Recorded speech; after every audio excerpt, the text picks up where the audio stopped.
This is Cerebral Cinema. Movies of the mind.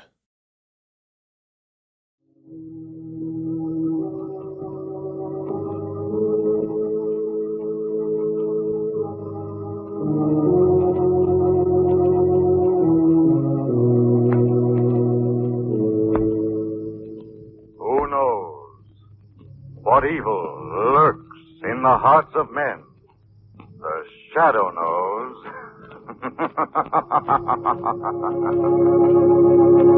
Blue Coal presents one of radio's most famous features, The Shadow.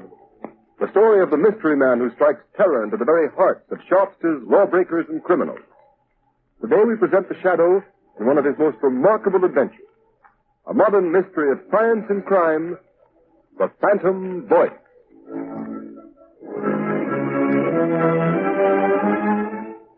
In just a moment, The Shadow begins his exciting adventure. Meanwhile, I'd like to tell you how you can safeguard the health and comfort of your family during these dangerous winter months. Burn Blue Coal. It gives you safe, uniform, healthful heat all winter long. And for valuable heating information that will save you real money regardless of the fuel you're using, send tonight for John Barclay's free 24-page book, How to Reduce the Cost of Heating Your Home. Address a postcard to Blue Coal, 120 Broadway, New York City, or to Blue Coal in care of this station. Don't miss out by delaying. Send for your free copy of How to Reduce the Cost of Heating Your Home right at the close of this program.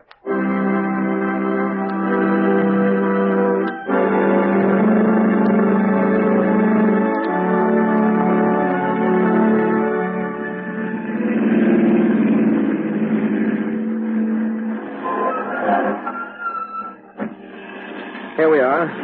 Here, Margot, let me help you on. All right. Thank you, Lamont. This way, Margot. Lamont Cranston, where on earth are you taking me? We're on our way to the criminal court, Margot. The criminal court? Oh, a murder trial. This isn't a murder trial. Unless I'm badly mistaken, we're going to witness an assassination. What? An assassination. The assassination of the character and reputation of one of the most outstanding public men in America today. Oh, you mean Senator Durham? Yes. Say, I've been reading about his trial in the papers.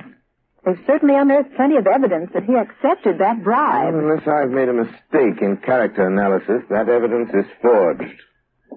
Durham is more than a political figure, Margot. He's a statesman. He has an independent income. He's devoted his life to unselfish public service. Oh, he's a very wealthy man. Yes, Margot. Senator Durham has given away 10 times the amount of money he's accused of taking as a bribe. Well, if that's true, Lamont, the whole thing doesn't make sense. Why should a man like that take a 15-year prison term for taking a bribe he didn't need? That's the point that worries me. Incidentally, didn't I see that the prosecution expects to spring a surprise bit of evidence today? Exactly. That's why we're here. Come along, Margot. Court's already in session.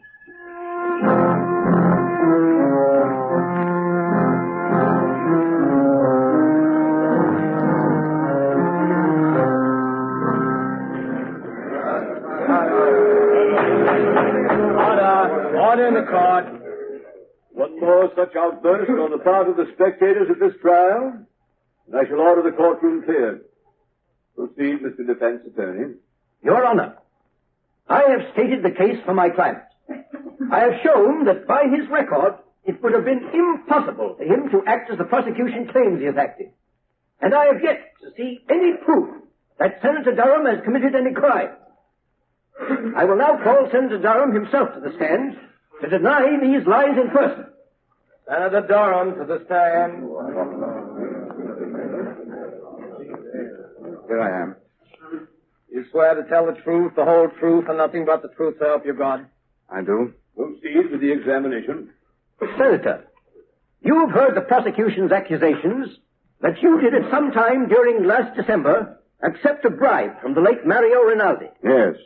What is your answer? I never accepted a bribe from anyone. My answer is the whole thing is a pack of lies. Order in the court. Your witness. Senator Durham, you deny that on the 16th of December last, you received a visit from the late Mario Rinaldi in your room at the Maximilian Hotel? Why, no. He came to see me, and I Confine yourself to specific answers. Gentlemen of the jury, the defense has made much of the senator's long and seemingly illustrious career of public service. They would have you believe that, like Caesar's wife, the defendant, Senator Durham, is above suspicion. They've paraded witnesses to the stand who've told you of his philanthropies, of his unselfish devotion to public service, of his blameless personal life in the past. That we do not contest, refute, nor deny. But unfortunately for Senator Durham, he is not being tried for his past. We, the prosecution, need but one more bit of evidence to complete our case. We have that evidence. Order in the court. I beg leave to show the jury a soundtrack motion picture of a meeting between the defendant and the late Mario Rinaldi, whose bribe of $50,000 paid to the defendant is the basis upon which this case was brought to trial. Order in the court. Has this motion picture a direct bearing on this case, Mr. Prosecutor? It has, Your Honor. Has the counsel for the defense any objection to the introduction of this type of evidence without due notice? Senator Durham has nothing whatever to fear from the introduction of any authentic motion picture record of any meeting of Mario Rinaldi and himself, even though the picture was made without the senator's knowledge. Very well. The projection equipment is in the courtroom. Will you order the shades drawn and the lights extinguished? Court attendants will please draw the shades. Again, I caution the spectators against any outbursts of any kind. Furthermore, no one will be allowed to leave the court until the introduction of this evidence is complete. You may proceed, Mr. Prosecutor. With the court's permission, we will place the screen in full view of the jury. Your Honor, Counsel for the defense has a question. for the sake of the record, will the prosecution state at whose request this motion picture was made? It was made at the request of Anthony Vogel, an attorney of this city. For what reason? As a citizen interested in public welfare. Very well. Now, if the attendant will turn out the light. Order. Silence in the court. The prosecution will submit affidavits to prove that this is an authentic film record of a meeting between Senator Durham and Mario Rinaldi on the evening of December 16th. You may turn on the machine. Yes, sir. Yes? Come in? Oh, hello, Rinaldi. I've been expecting you.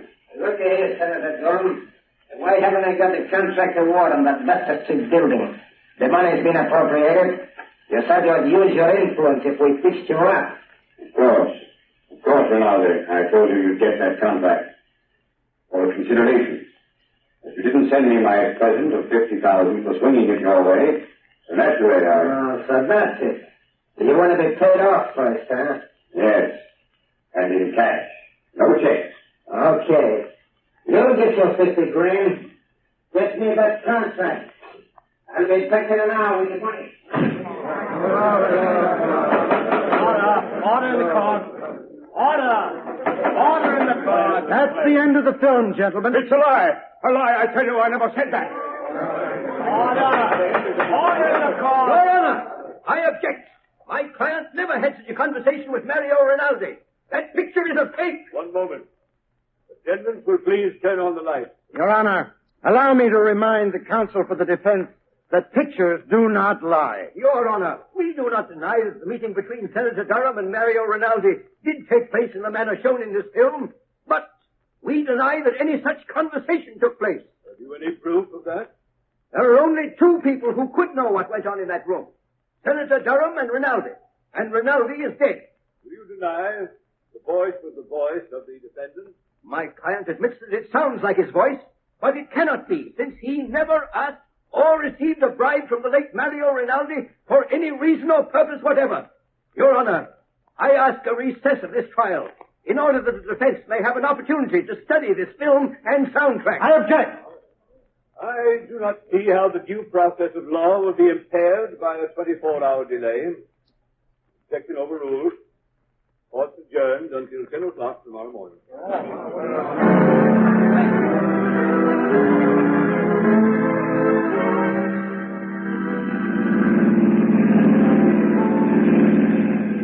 Lamont, after seeing that talking picture of Senator Durham meeting Rinaldi and practically demanding a bribe, how can anyone doubt his guilt? Margot, the Greeks had a philosophy that ran something like this. Only believe half that which you see and nothing you hear. Oh, but Lamont, that wasn't hearsay evidence. That was the senator speaking. That was his voice. Even he couldn't deny. No man knows the sound of his own voice, Margot. Besides, Durham never spoke those words to Rinaldi. But you saw him. You saw the motion picture. Exactly. Because I did see him speak, I know he didn't say the things that were on the soundtrack of that film. What do you mean, Lamont? Have you ever watched the movement of a man's jaw muscles when he speaks certain words? You mean you know what he really said? No. No, his face was half averted from the camera. I couldn't see his lips. I don't know just what he did say, but I know he didn't utter the words we just heard. Oh, but Lamont, it was still the senator's voice saying those other things, demanding that bribe. I'd swear to it. Yes, and so will the jury, Margot. Unless something is done within the next 24 hours, one of the finest men in this country, an innocent man, Senator Durham, is going to be railroaded into prison for 15 years by his political enemies. I'm stopping here, Margot. I want you to wait in the car, please. No. The lawyer's building. What are you going to do here, Lamont? I'm going up to the 25th floor, Margot. The Shadow has an appointment with one of the most crooked lawyers in this city. Anthony Vogel was so interested in the public welfare that he went to the trouble of having a sound camera planted in Senator Durham's hotel suite the night of December 16th.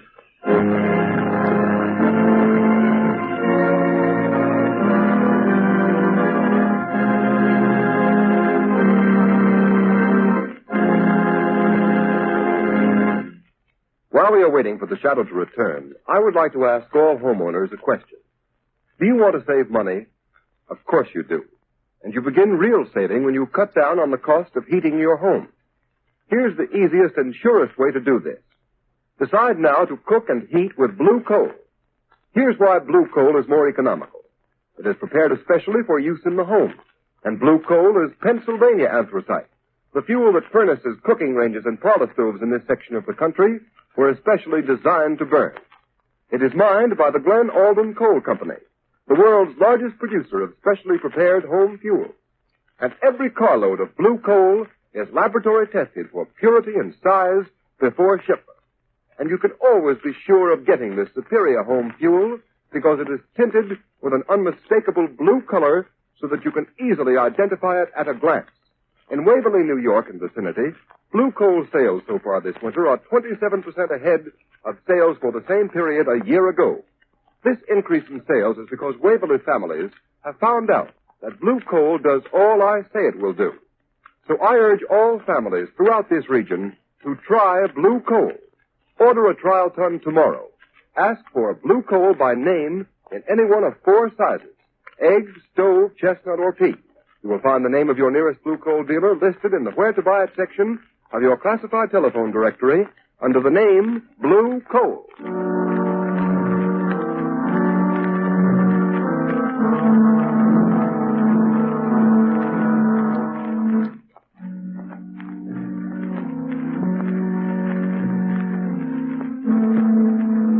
See that swell, Mr. Vogel? You certainly put it over. That sound picture sure turned the trick. Yes, but I'm still worried, Travers. There ain't nothing to be worried about. Senator Durham's as good as on his way to the pen right now. Well, I won't feel happy until he is. When are you going to get me a wrestling bout, boss? Wrestling bout? Yeah, it's about time I was getting in the ring again. And, well, I could stand the extra dough. Forget you're a wrestler, Travers. You'll make more money in this racket as my bodyguard. Any calls while I was down at court? Yeah, Wilson phoned a couple of minutes ago. Why didn't you say so? You didn't ask me. What did he want?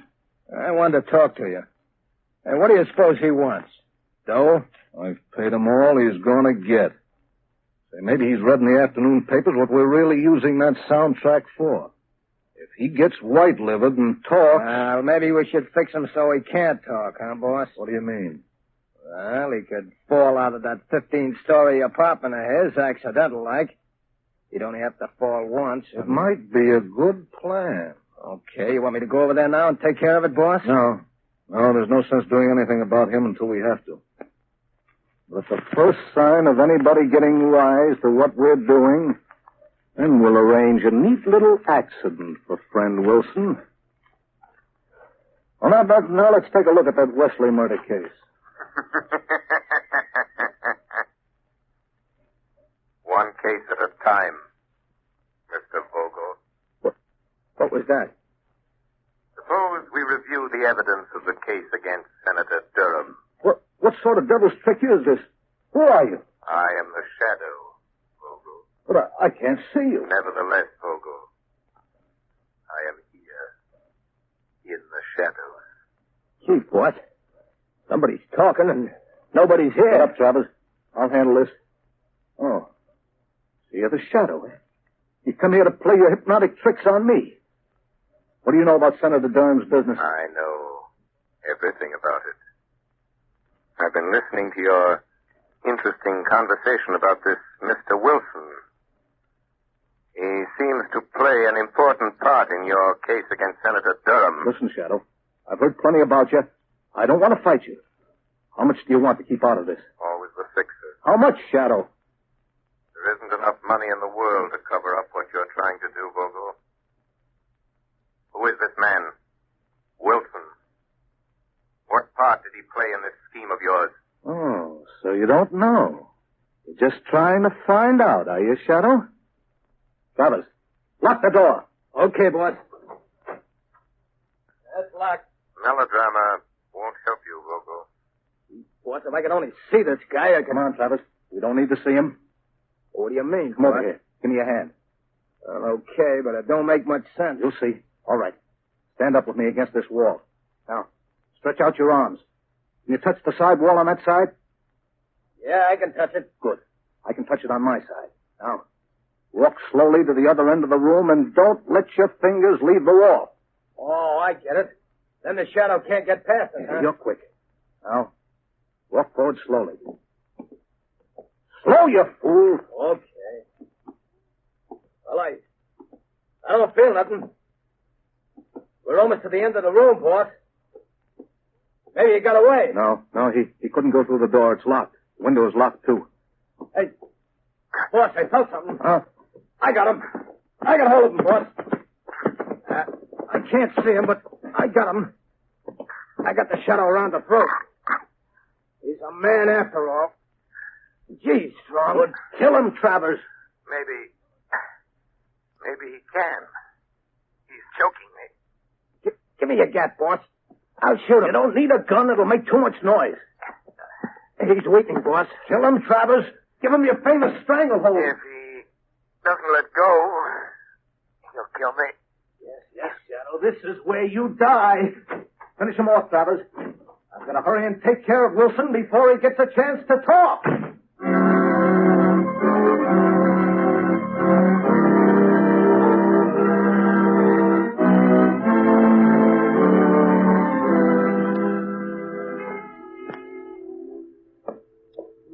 Wonder who that can be.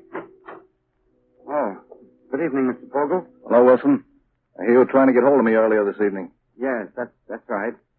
I want to talk to you. Want to come in? Are you alone? Oh, yes. Good. Mr. Vogel, when you asked me to do some work for you, I didn't ask to know what you were going to do with it. I needed the money for my wife, Alice, and kids, and You got paid, didn't you? Yes, but... I mean... Well, all this stuff in the papers, Mr. Vogel, about the... Frankly, I don't like it. Oh, you don't? Having a little attack of conscience, Wilson? Well, doing a job is one thing, but sending a man away to prison on a false charge is something else. So I intended to tell you that... Tell me what? Well, tell you that I refuse to let it go on any further. Oh, you refuse? Yes. After all, Mr. Vogel, if I tell what I know about... Well, what are you going to do about it? Just this. Don't move, Wilson. Put that gun down. Don't be a fool, Vogel. I'm not the fool, Wilson. Now, turn your back to me.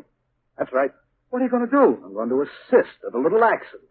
Now, walk to that window. Wait. You can't do this to me. You can't. Walk! Open the window. All right, Wilson. I'm up on the windowsill. Just a moment, Mr. Vogel. Shadow. I thought Travers took care of you. You thought Travers took care of me, did you, Vogel? Well, I admit he's a good wrestler. But there was one little hold, Vogel, I learned in the Orient that he didn't know. He had me beaten for a moment. It was my one chance to get you to lead me to Wilson. You mean you followed me here? Yes. Yes, I followed you here. It wasn't very difficult to get away from Mr. Travers. It seems I arrived just in time for my proof. In time? No. There, Shadow, there's your proof lying dead on the floor. You're crazy, Vogel. You're a fool. You'll get the chair for this. I'm not as crazy as you think. So I'm a fool, am I, Shadow? Now, you're the fool for coming here. You're the fool the police will find locked in this room with Wilson's dead body. They'll find you. I'll see that they do. And here's the gun you killed him with. Why don't you try the window, Shadow? It's only 15 stones to the floor. Shadow. Wilson. Wilson. Tell me. Quick. I'm done for. Quick. Oh. Quick, Wilson. Give me the proof. The proof, Wilson. The proof that you framed Senator Durham. Proof. Come on, Wilson. Come on. Tell me. How did you frame Senator Durham? Sure. How sorry. My baby. Wilson. Wilson! Lamont, are you all right? Unlock the door, Margot. Unlock the door. The key's on the outside. Oh, Lamont, I heard a shot and saw Vogel running out, so I couldn't wait. What happened? I hadn't been so stupid. Waited so long. I wanted to find out their secret before I spoke. Now it's too late. Wilson is unconscious, I'm afraid. Dying. Vogel has outwitted me. After all. That's it, Vogel. Shot me. You cold blooded shot me. I'm burning for it. Wilson, listen to me. Listen and think. Think. Tell me. How did you frame Senator Durham? Tell me that, Wilson. Tell me that, and I'll see that Vogel pays for doing this to you. Senator Durham, now I remember. I'll show you. Help me into the next room. I'll show you. I will help you.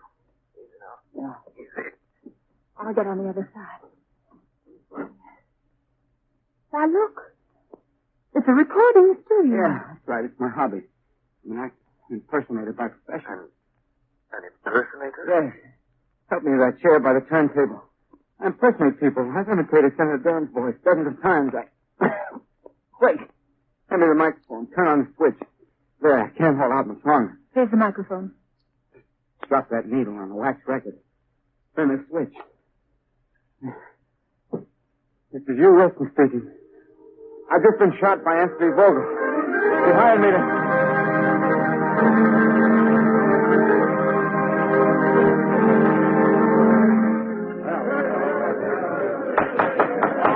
Order in the car.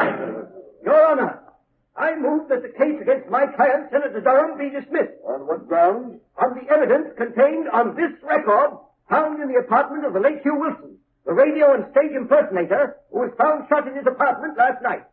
I ask the court's permission to play it at this time. Permission granted. You may start the record now. Yes, sir. This is Hugh Wilson speaking. I've just been shot by Anthony Vogel. He hired me to impersonate the voice of Senator Durham.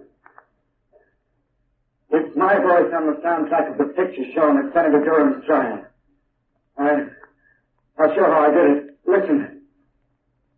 Of course, Rinaldi, I told you you'd get the contract for consideration. But you didn't send me my present of $50,000 for swinging it your way. So naturally, that's how it was done. That's how I did it. Durham's innocent. You never heard those words.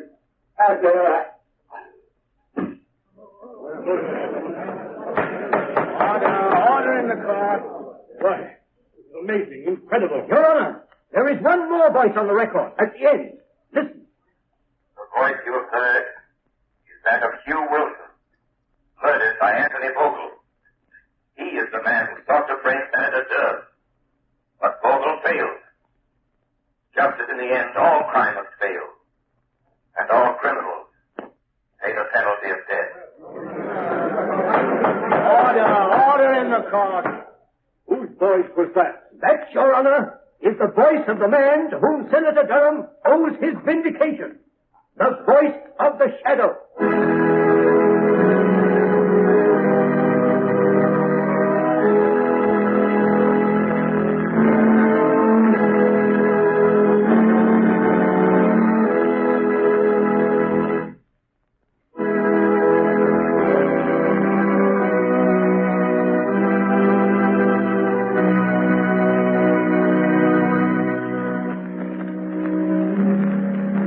You have just heard a dramatized version of one of the many copyrighted stories which appear in the Shadow magazine. All the characters and all the places named are fictitious. Any similarity to persons living or dead is purely coincidental.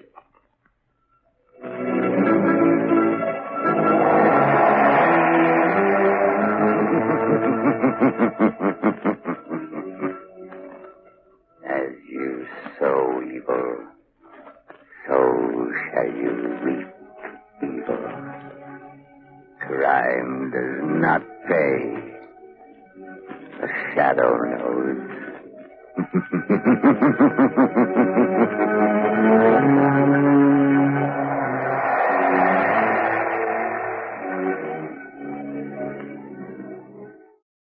Cerebral Cinema hopes you have enjoyed this movie of the mind.